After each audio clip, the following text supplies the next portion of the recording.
বাবা তাড়াতাড়ি দুধ দিয়ে দাও, তাস তাড়াতাড়ি দাও। বাবা ওকে দুধ দিয়েছো খাওয়ার জন্য, আমাকেও দাও, তুই মুদ খা।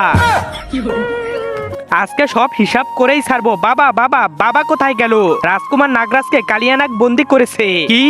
নাগরাজ তোর নাগমণি আমাকে দিয়ে দে। না কখনোই দিব না, এখন তো তুই শেষ।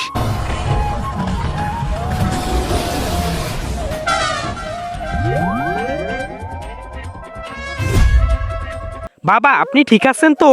বাবা তুই আমার প্রাণ বাঁচিয়েছিস, এখন তুই যা চাবি তাই পাবি। ছোট ভাইয়ের মধ্যে যা যা আছে সব আমাকে দিয়ে দাও। ঠিক আছে, তার আগে তুমি বড় বড় সেলিব্রিটিদের ছবিতে লাইক করো। আজকে দেখি বাংলাদেশ সেনাবাহিনীর জন্য কে কে ভিডিওতে লাইক করে চ্যানেলটি সাবস্ক্রাইব করে দেয়। আসলে আমি দেখতে চাই তুমি বাংলাদেশ সেনাবাহিনীকে কতটা ভালোবাসো। বাবা আমার কি হলো? নাও আরো চাও আমারটা। এখন বুঝো আমার পেটে ছোটবেলা থেকে পাথর, এখন তোমারও হলো। আরে আরে বাঁচাও আমাকে, আমার কি হবে?